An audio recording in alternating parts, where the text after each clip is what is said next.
CERB खत्म होने ते शुरू होया रिकवरी बेनिफिट प्रोग्राम पहले ही दिन ਲੱਖਾਂ ਵਿਅਕਤੀਆਂ ਨੇ ਕੀਤਾ ਕੈਨੇਡਾ ਰੈਵਨਿਊ ਏਜੰਸੀ ਦੀ ਵੈਬਸਾਈਟ ਨੂੰ क्रैश।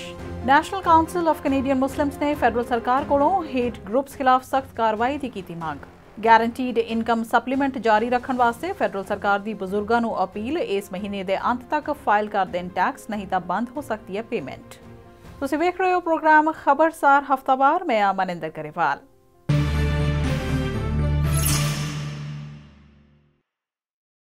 एक पासे कोविड-19 की दूजी लहर का सामना कर रहे ओंटारियो विच सरकार ने हाल की घड़ी मैडिकल प्रोफैशनल्स नूं घंटे के $2 ਤੋਂ $3 वाधू अदा करने का फैसला किया है। तो एक अल्बर्टा की UCP सरकार है जिहड़ी अल्बर्टा हैल्थ सर्विसेज दीआं 11,000 नौकरियां खत्म करके $600 मिलियन की बचत के सुपने साकार करने बारे सोच रही है। HS can't achieve savings, and those savings can't be then reinvested into improving the system for Albertans without changes to its workforce.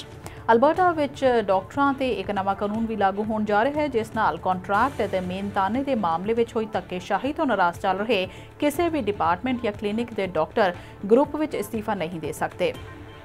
सोचण वाली गल यह है कि एक पासे इंतजाम हो रहा है कि इक्को वेले सारे डॉक्टर अल्बर्टा छड्ड के भज्जण की तैयारी ना कर सकण, ते दूजे पासे अल्बर्टा सरकार ही कहती है कि कोई डॉक्टर किते नहीं जा रहा, सगों उन्हां दे राज विच तां पहलां नालों ज़्यादा डॉक्टर्स अल्बर्टा विच आए ने, ते जिन्ना मेहनताना उन्हां नूं अल्बर्टा विच मिलदा है वो किते नहीं मिलना, सो कोई किते नहीं जाएगा। उधर अल्बर्टा हैल्थ सर्विसेज दीआं 11,000 नौकरियां नूं बेलोड़ा या खर्चीला दस के उन्हां नूं खत्म करन या आउटसोर्स करन जा रही अल्बर्टा सरकार का कहना है कि इस वित्ती वरे दे खत्म हुंदे हुंदे अल्बर्टा दे सिर ते $100 बिलियन का कर्जा होएगा ते बजट घाटा यानी डेफिसिट $24 बिलियन के करीब होएगा। सो उंज किसी भी मामले ते जनता की बहुती राय ना लैण वाली ते नाराजगी की परवाह ना करन वाली अल्बर्टा सरकार हुण चाहुंदी है कि अगले साल दे बजट नूं किवें बनाया जाए, ये अल्बर्टा की जनता उन्हां नूं दस्से ते इस वास्ते एक सर्वे शुरू किया गया है। It is reckless, it is irresponsible, and it is a clear example of abandoning the needs of Albertans who care and rely on our healthcare system. National council of Canadian Muslims ने federal सरकार कोलों hate groups खिलाफ सख्त कार्रवाई की मांग करदिआं इस संबंधी कोई कौमी नीति बनाउण की मांग चुकी है। दरअसल डाउनटाउन टोरंटो की एक मस्जिद नूं इस हफ्ते धमकी भरी ईमेल आउण पिछों इसनूं बंद करना पिया, पर मुसलमान भाईचारे नूं निशाने ते रख के की गई नफरत भरी टिप्पणी का यह पहला मामला नहीं है। कैनेडा ਅਤੇ ਹੋਰਨਾਂ ਮੁਲਕਾਂ ਵਿੱਚ ਮਸਜਿਦਾਂ ਤੇ ਗ੍ਰਫੀਟੀ ਬਣਾਉਣ ਅਤੇ ਗੋਲੀਬਾਰੀ ਕਰਨ ਦੀਆਂ ਕਈ ਵਾਰਦਾਤਾਂ ਇਸ ਤੋਂ ਪਹਿਲਾਂ ਵੀ ਹੋਈਆਂ ਨੇ ਤੇ ਲੋਕ ਸਹਿਮ ਜਾਂਦੇ ਨੇ। ਟੋਰਾਂਟੋ ਮੇਅਰ ਜੌਨ ਟੋਰੀ ਨੇ ਇਸ ਹਰਕਤ ਨੂੰ ਨਾਕਾਬਲੇ ਬਰਦਾਸ਼ਤ ਦੱਸਿਆ ਹੈ ਤੇ ਪ੍ਰਧਾਨ ਮੰਤਰੀ ਜਸਟਿਨ ਟਰੂਡੋ ਨੇ ਇਸਲਾਮੋਫੋਬੀਆ ਦੀ ਆਲੋਚਨਾ ਕਰਦਿਆਂ ਦੇਸ਼ ਦੇ ਮੁਸਲਮਾਨ ਭਾਈਚਾਰੇ ਨੂੰ ਸੁਰੱਖਿਆ ਦਾ ਭਰੋਸਾ ਵੀ ਦਿਵਾਇਆ ਹੈ। I want to start this morning by addressing the unacceptable threats that were sent to a Toronto mosque over the weekend. Islamophobia and right-wing extremism have no place in our country or our communities. We must always stand united against hate or intolerance of any kind. Centre of hate bias and extremism मुताबक देश विच इस वेले 300 तो वध hate groups सरगर्म ने। Federal सरकार ने इसे घटना तो बाद हरकत विच आउंदियां इस हफ्ते एंटी रेसिज्म एक्शन प्रोग्राम भी शुरू किया है, जिस तहत anti indigenous, anti black, anti Asian और मुसलमान विरोधी संगठनों खिलाफ काम करदियां संस्थावां नूं $15 मिलियन की फंडिंग दी जाएगी ते 85 प्रोग्राम शुरू किए जा रहे हैं। Canada emergency response benefit CERB programme के खत्म होने ते इसकी थां शुरू किए गए नवे रिकवरी बेनिफिट प्रोग्राम के पहले ही दिन 4 लाख तो वध व्यक्तियों ने अपलाई किया ते वैबसाइट कुछ देर वास्ते क्रैश भी हो गई। जानते हैं इस बारे होर जानकारी साडे रेड FM कैलगरी के न्यूज़ डायरैक्टर ऋषि नागर तो। हाँ जी मनिंदर, CERB के खत्म हो जाने तो बाद शुरू किया गया नवा रिकवरी बेनिफिट प्रोग्राम पहले ही दिन टैक्नीकल कारणों के चलदियां बंद हो गया सी ते कोई भी दरखास्त शुरू में नहीं सी भेजी जा सकी। इस नूं मगरों उस दिन बाद दोपहर चालू कर दिता गया सी। कैनेडा रैवन्यू एजेंसी CRA का कहना है कि एकदम अचानक बहुत सारे लोगों ने अपन अर्जियां भेजनियां शुरू कर दित्तियां सन, जिस करके बोझ वध गया तो वैबसाइट क्रैश कर गई। बाद दोपहर इस नूं चालू कर दिता गया सी, पर मगरों CRA ने माफ़ी भी मंगी सी ते उदों कहा गया सी कि लोग अपन एप्लीकेशन भर सकते हैं। तो पहले दिन 2,40,000 के करीब एप्लीकेशनां चली गई सन। इस प्रोग्राम के तहत 7 लाख लोगों वालों केयर गिवर बेनिफिट वास्ते भी अर्जियां देने की संभावना है। एक गल होर मनिंदर, भावें कि प्राइम मिनिस्टर ने कहा सी कि नवा प्रोग्राम बहुत सरल होएगा, आसान होएगा, पर लोग परेशान ने कि उन्होंने अर्जी प्रवान नहीं हो रही है। उन्होंने गैर यकीनी बन गई है कि यह रकम मिलेगी भी या नहीं।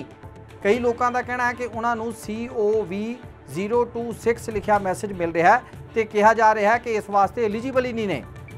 ਉਧਰ ਸਰਵਿਸ ਕੈਨੇਡਾ ਦਾ ਕਹਿਣਾ ਹੈ ਕਿ ਕਈ ਲੋਕਾਂ ਨੂੰ ਇਹ ਰਕਮ ਹਾਸਲ ਕਰਨ ਵਾਸਤੇ ਲੰਬੀ ਉਡੀਕ ਕਰਨੀ ਵੀ ਪੈ ਸਕਦੀ ਹੈ। ਜੀ ਰਿਸ਼ੀ ਜੀ, ਸ਼ੁਕਰੀਆ ਇਸ ਸਾਰੀ ਜਾਣਕਾਰੀ ਦੇ ਲਈ। ਜੀ ਮਨਿੰਦਰ, ਧੰਨਵਾਦ। ਫੈਡਰਲ ਸਰਕਾਰ ਨੇ ਬਜ਼ੁਰਗਾਂ ਨੂੰ ਆਪਣੇ ਬੈਨੀਫਿਟ ਚੱਲਦੇ ਰੱਖਣ ਵਾਸਤੇ 31 ਅਕਤੂਬਰ ਤੱਕ ਟੈਕਸ ਫਾਈਲ ਕਰ ਦੇਣ ਨੂੰ ਕਿਹਾ ਹੈ, ਨਹੀਂ ਤਾਂ ਗੈਰੰਟੀਡ ਇਨਕਮ ਸਪਲੀਮੈਂਟ GIS ਦੀਆਂ ਪੇਮੈਂਟਸ 1 ਜਨਵਰੀ ਤੋਂ ਬੰਦ ਹੋ ਜਾਣਗੀਆਂ। ਉਂਝ ਤਾਂ ਟੈਕਸ ਅਪ੍ਰੈਲ ਵਿੱਚ ਫਾਈਲ ਕਰਨਾ ਹੁੰਦਾ ਹੈ, ਪਰ ਇਸ ਵਾਰ COVID-19 ਕਰਕੇ ਇਸ ਦੀ ਡੈਡਲਾਈਨ 31 ਅਕਤੂਬਰ ਕਰ ਦਿੱਤੀ ਗਈ ਸੀ। ਪਰ ਕਰੀਬ 63,000 ਬਜ਼ੁਰਗਾਂ ਨੇ ਅਜੇ ਵੀ ਟੈਕਸ ਫਾਈਲ ਨਹੀਂ ਕੀਤਾ, ਜਦਕਿ ਇਸੇ ਦੇ ਆਧਾਰ ਤੇ ਉਹਨਾਂ ਦੇ ਬੈਨੀਫਿਟਸ ਲਈ ਯੋਗਤਾ ਨਿਰਧਾਰਿਤ ਕੀਤੀ ਜਾਂਦੀ ਹੈ। ਐਸੋਸੀਏਸ਼ਨ ਫਾਰ ਕੈਨੇਡੀਅਨ ਸਟੱਡੀਜ਼ ਦੇ ਇੱਕ ਸਰਵੇਖਣ ਤੋਂ ਪਤਾ ਲੱਗਿਆ ਹੈ ਕਿ COVID-19 ਵੈਕਸੀਨ ਲਵਾਉਣਾ ਲਾਜ਼ਮੀ ਨਾ ਕੀਤਾ ਜਾਏ ਤੇ ਹੱਕ ਵਿੱਚ ਆਵਾਜ਼ਾਂ ਵੱਧ ਰਹੀਆਂ ਨੇ। ਇਸੇ ਮਹੀਨੇ ਕਰਾਏ ਗਏ ਇੱਕ ਸਰਵੇਖਣ ਵਿੱਚ ਸ਼ਾਮਲ ਵਿਅਕਤੀਆਂ ਵਿੱਚੋਂ 38% ਨੇ ਇਸ ਦੇ ਹੱਕ ਵਿੱਚ ਜਵਾਬ ਦਿੱਤਾ ਹੈ, ਜਦਕਿ ਬਾਕੀਆਂ ਦਾ ਕਹਿਣਾ ਸੀ ਕਿ ਵੈਕਸੀਨ ਲਵਾਉਣਾ ਜਾਂ ਨਾ ਲਵਾਉਣਾ ਉਹਨਾਂ ਦੀ ਮਰਜ਼ੀ ਤੇ ਛੱਡ ਦਿੱਤਾ ਜਾਣਾ ਚਾਹੀਦਾ ਹੈ। ਕੈਨੇਡੀਅਨ ਸਰਕਾਰ ਉਹਨਾਂ ਨੂੰ ਮਜਬੂਰ ਨਹੀਂ ਕਰ ਸਕਦੀ। 1540 ਵਿਅਕਤੀਆਂ ਵਿੱਚੋਂ 59% ਨੇ ਇਹ ਵੀ ਕਿਹਾ ਕਿ ਉਂਝ ਤਾਂ ਉਹ ਕਦੇ ਵੀ ਮੁਫਤ ਵਿੱਚ ਲਾਇਆ ਜਾਂਦਾ ਫਲੂ ਸ਼ਾਟ ਵੀ ਨਹੀਂ ਲਵਾਉਂਦੇ, ਪਰ ਇਸ ਵਾਰ ਸ਼ਾਇਦ ਲਵਾ ਲੈਣ। ਪਰ COVID-19 ਵੈਕਸੀਨ ਜਦੋਂ ਆਏਗਾ ਤਾਂ ਸੋਚਣਗੇ ਕਿ ਲਵਾਉਣਾ ਹੈ ਕਿ ਨਹੀਂ ਲਵਾਉਣਾ। ਟਵਿੱਟਰ ਨੇ ਅਮਰੀਕੀ ਰਾਸ਼ਟਰਪਤੀ ਡੋਨਾਲਡ ਟਰੰਪ ਤੇ ਲੋਕਾਂ ਨੂੰ COVID-19 ਮਹਾਮਾਰੀ ਬਾਰੇ ਗੁੰਮਰਾਹ ਕਰਨ ਦਾ ਇਲਜ਼ਾਮ ਲਾਇਆ, ਪਰ ਟਰੰਪ ਦੀ ਸਿਹਤ ਤੇ ਇਸ ਦਾ ਕੋਈ ਅਸਰ ਨਹੀਂ ਹੈ। ਟਰੰਪ ਦਾ ਕਹਿਣਾ ਹੈ ਕਿ COVID-19 ਇਨਫੈਕਸ਼ਨ ਦੇ ਇਲਾਜ ਲਈ ਉਹ ਆਮ ਘਰ ਵਿੱਚ ਪਈਆਂ ਜ਼ੁਕਾਮ ਬੁਖਾਰ ਦੀਆਂ ਦਵਾਈਆਂ ਖਾਂਦੇ ਰਹੇ ਤੇ ਉਹ ਠੀਕ ਹੋ ਗਏ ਤੇ ਹੁਣ ਉਹ ਖੁਦ ਨੂੰ ਸੁਪਰਮੈਨ ਵਾਂਗ ਮਹਿਸੂਸ ਕਰ ਰਹੇ ਨੇ। ਠੀਕ ਹੋਣ ਤੋਂ ਬਾਅਦ ਪੈਨਸਿਲਵੇਨੀਆ ਵਿੱਚ ਦੂਜੀ ਰੈਲੀ ਨੂੰ ਸੰਬੋਧਨ ਕਰਦਿਆਂ ਹਸਬੇ ਮਾਮੂਲ ਉਹਨਾਂ ਰਾਸ਼ਟਰਪਤੀ ਅਹੁਦੇ ਲਈ ਵਿਰੋਧੀ ਉਮੀਦਵਾਰ ਜੋ ਬਾਈਡਨ ਨੂੰ ਨਿਸ਼ਾਨੇ ਤੇ ਲਿਆ। ਡੋਨਾਲਡ ਟਰੰਪ ਨੇ ਕਿਹਾ ਕਿ ਜੋ ਬਾਈਡਨ ਅਮਰੀਕਾ ਦੇ ਇਤਿਹਾਸ ਵਿੱਚ ਸਭ ਤੋਂ ਮਾੜਾ ਉਮੀਦਵਾਰ ਹੈ। ਟਰੰਪ ਦਾ ਕਹਿਣਾ ਹੈ ਕਿ ਮਾਰਕਸਵਾਦੀਆਂ ਤੇ ਸਮਾਜਵਾਦੀਆਂ ਦੇ ਸਮਰਥਕ ਬਾਈਡਨ ਜੇ ਰਾਸ਼ਟਰਪਤੀ ਬਣ ਗਏ ਤਾਂ ਅਮਰੀਕੀ ਇਕਨੋਮੀ ਤਾਂ ਖੂਹ ਵਿੱਚ ਗਈ ਸਮਝੋ। ਸਿਰਫ ਟਰੰਪ ਹੀ ਲੋਕਾਂ ਦਾ ਅਮਰੀਕਨ ਡ੍ਰੀਮ ਸੱਚ ਕਰ ਸਕਦੇ ਨੇ। To surrender our country to the violent left-wing mob. You see what's happening. If Biden wins, very simple, China wins.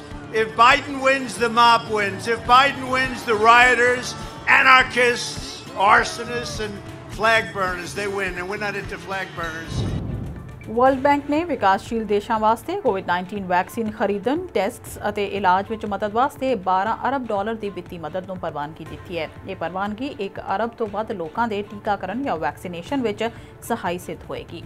Pakistan ਦੇ ਨਾਲ-ਨਾਲ ਚੀਨ, ਰੂਸ ਅਤੇ ਕਿਊਬਾ ਯੂਨਾਈਟਿਡ ਨੇਸ਼ਨਸ ਦੇ ਹਿਊਮਨ ਰਾਈਟਸ ਕਾਉਂਸਲ ਵਿੱਚ ਚੁਣੇ ਗਏ ਨੇ। ਹਾਲਾਂਕਿ ਕਈ ਨਾਗਰਿਕ ਅਧਿਕਾਰ ਸੰਗਠਨਾਂ ਵੱਲੋਂ ਇਸ ਦਾ ਵਿਰੋਧ ਕੀਤਾ ਜਾ ਰਿਹਾ ਸੀ। ਕਿਹਾ ਜਾ ਰਿਹਾ ਸੀ ਕਿ ਇਹਨਾਂ ਮੁਲਕਾਂ ਵਿੱਚ ਹਿਊਮਨ ਰਾਈਟਸ ਦਾ ਰਿਕਾਰਡ ਚੰਗਾ ਨਹੀਂ ਹੈ। 163 memory United nation general assembly ਵਿੱਚ ਗੁਪਤ ਬੈਲਟ ਵੋਟਿੰਗ ਵਿੱਚ ਪਾਕਿਸਤਾਨ ਨੂੰ 169, ਉਜ਼ਬੇਕਿਸਤਾਨ ਨੂੰ 164, ਨੇਪਾਲ ਨੂੰ 150 ਤੇ ਚੀਨ ਨੂੰ 139 ਵੋਟ ਮਿਲੇ। ਸਾਊਦੀ ਅਰਬ ਨੂੰ ਸਿਰਫ 90 ਵੋਟ ਮਿਲੇ ਤੇ ਕਾਉਂਸਲ ਵਿੱਚ ਜਗ੍ਹਾ ਨਹੀਂ ਮਿਲ ਸਕੀ। ਭਾਰਤ ਦੇ ਸੂਬਾ ਪੰਜਾਬ ਦੀਆਂ ਕਿਸਾਨ ਜਥੇਬੰਦੀਆਂ ਵੱਲੋਂ ਖੇਤੀ ਕਾਨੂੰਨਾਂ ਬਾਰੇ ਰਾਜ ਵਿੱਚ ਲਗਾਤਾਰ ਸੰਘਰਸ਼ ਜਾਰੀ ਰੱਖਣ ਦਾ ਫੈਸਲਾ ਲਿਆ ਗਿਆ ਹੈ। ਜਥੇਬੰਦੀਆਂ ਵੱਲੋਂ 20 ਅਕਤੂਬਰ ਨੂੰ ਮੁੜ ਮੀਟਿੰਗ ਬੁਲਾਈ ਗਈ ਹੈ। ਇਹਨਾਂ ਜਥੇਬੰਦੀਆਂ ਨੇ ਇਹ ਵੀ ਫੈਸਲਾ ਕੀਤਾ ਹੈ ਕਿ ਕੇਂਦਰ ਸਰਕਾਰ ਦੇ ਮਾੜੇ ਰਵੱਈਏ ਖਿਲਾਫ 17 ਅਕਤੂਬਰ ਨੂੰ ਪ੍ਰਧਾਨ ਮੰਤਰੀ ਨਰਿੰਦਰ ਮੋਦੀ ਦੇ ਰਾਜ ਭਰ ਵਿੱਚ ਪੁਤਲੇ ਫੂਕੇ ਜਾਣਗੇ, ਜਦਕਿ ਭਾਰਤੀ ਜਨਤਾ ਪਾਰਟੀ ਦੇ ਜ਼ਿਲ੍ਹਾ ਪ੍ਰਧਾਨ ਤੋਂ ਉੱਪਰਲੇ ਲੀਡਰਾਂ ਸਮੇਤ ਭਾਜਪਾ ਵੱਲੋਂ ਰਾਜ ਵਿੱਚ ਭੇਜੀ ਜਾਂਦੀ ਕੇਂਦਰੀ ਟੀਮ ਦੇ ਪ੍ਰੋਗਰਾਮਾਂ ਦਾ ਥਾਂ-ਥਾਂ ਤੇ ਬਾਇਕਾਟ ਕੀਤਾ ਜਾਏਗਾ। ਚੀਨ ਵੱਲੋਂ ਹਾਂਗਕਾਂਗ ਵਿੱਚ ਲਾਏ ਨੈਸ਼ਨਲ ਸਿਕਿਉਰਿਟੀ ਲਾਅ ਦੇ ਖਿਲਾਫ ਬੋਲਦੀ ਕੈਨੇਡੀਅਨ ਸਰਕਾਰ ਨੂੰ ਚੀਨ ਨੇ ਉਸ ਦੇ ਅੰਦਰੂਨੀ ਮਾਮਲਿਆਂ ਵਿੱਚ ਨਾ ਬੋਲਣ ਨੂੰ ਕਿਹਾ ਹੈ। ਚੀਨ ਦੀ ਸਖਤ ਸ਼ਬਦਾਂ ਵਿੱਚ ਧਮਕੀ ਆਈ ਹੈ ਕਿ ਹਾਂਗਕਾਂਗ ਦੇ ਹਿੰਸਕ ਅਪਰਾਧੀਆਂ ਨੂੰ ਜੇਕਰ ਹਮਦਰਦੀ ਦੇ ਤਹਿਤ ਕੈਨੇਡਾ ਨੇ ਸਿਆਸੀ ਪਨਾਹ ਦਿੱਤੀ ਤਾਂ ਚੰਗਾ ਨਹੀਂ ਹੋਏਗਾ। 我们对加方故意混淆事实、再次发表有关错误言论表示强烈不满，坚决反对。我们已向加方提出严正交涉。ਇਹ ਸਨ ਇਸ ਹਫ਼ਤੇ ਦੀਆਂ ਕੁਝ ਵੱਡੀਆਂ ਖਬਰਾਂ। ਤੁਸੀਂ ਵੇਖ ਰਹੇ ਸੀ ਪ੍ਰੋਗਰਾਮ ਖਬਰਸਾਰ ਹਫ਼ਤਾਵਾਰ। ਮਨਿੰਦਰ ਨੂੰ ਦਿਓ ਇਜਾਜ਼ਤ।